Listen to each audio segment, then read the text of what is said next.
All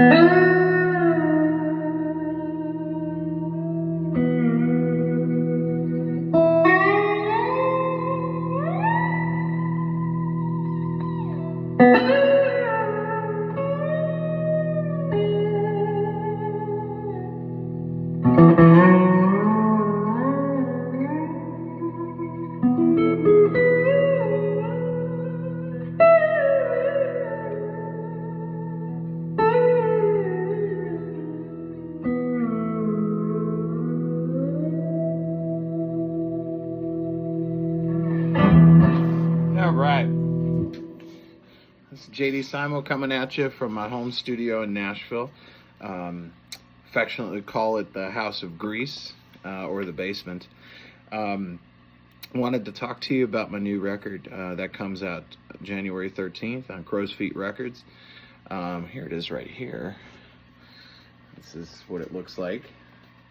And it is credited to the JD Simo Trio, which in this case features my longtime collaborator and dear friend Adam Abershoff on drums, and our good friend Todd Bolden playing bass.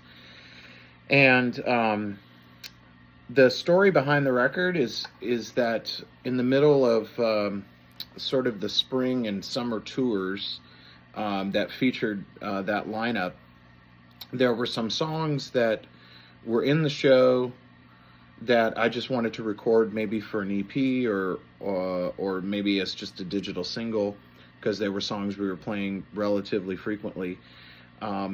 So just told the guys, hey, you know, a couple of off days, why don't you guys come over and we'll cut those couple of things. Maybe we'll come up with some other stuff and just see what happens.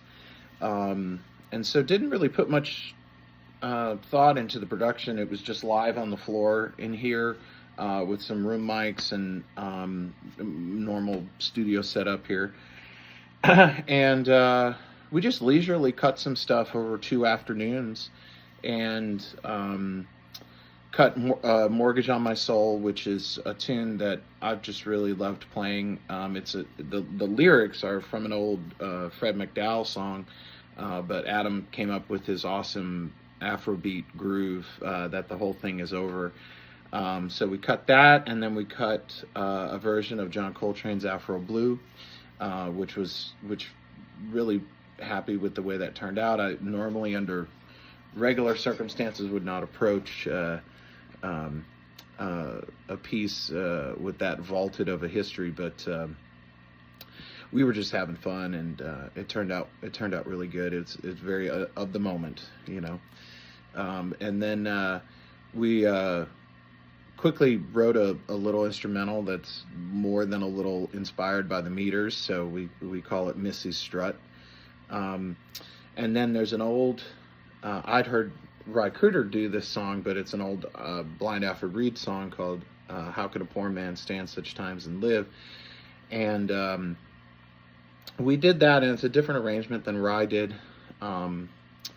And ended up playing some mandolin on it, and it was just a fun thing to play. And then we put Higher Plane Part 1 and 2.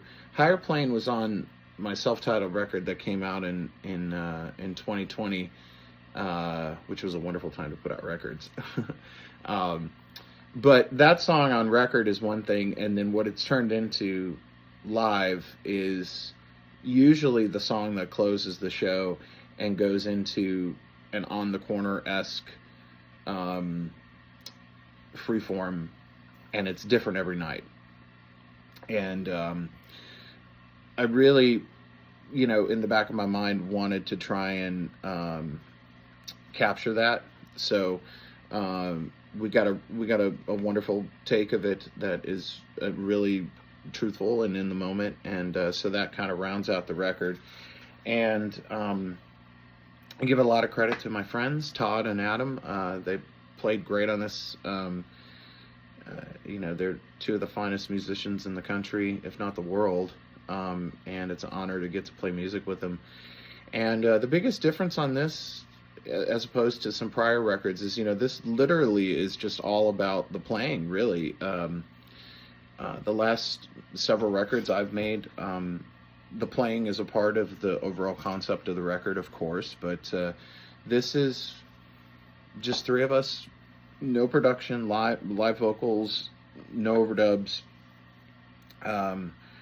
very minimal production, just, you know, all about the performance, and several of them are relatively elongated and go to some really interesting places. So this definitely has more of a jazz aesthetic. I use that word tentatively, but nonetheless, I think it's a great representation of what you come to see when it's a trio show, and very excited to share it with everybody. So check out the new album, stream it on wherever you stream music, and you can purchase it wherever you purchase music, or you can go to my website, simo.fm, and get it there. And as far as touring is concerned, the first thing on the agenda for 2023 is Adam Abershoff and myself have long flirted with the idea of doing a full-fledged duo tour, because we've done, over the last few years, we've done a lot of performances, isolated ones though, of he and I playing in a duo context, which tends to reflect more of the sort of North Mississippi blues style, and it's just a different, songs that work in that context are not necessarily songs that we would play in the trio set. So we're going to be going out and doing about a month's worth of shows with our friend Tab Benoit, and looking very forward to those. And also we have, you know, a bunch of trio touring that's going to take place throughout this upcoming year. So much love to all of you, and Happy New Year. And please check out my new record, Songs from the House of Grease, from the J.D. Simo Trio. Much love and peace, and hope to see you soon.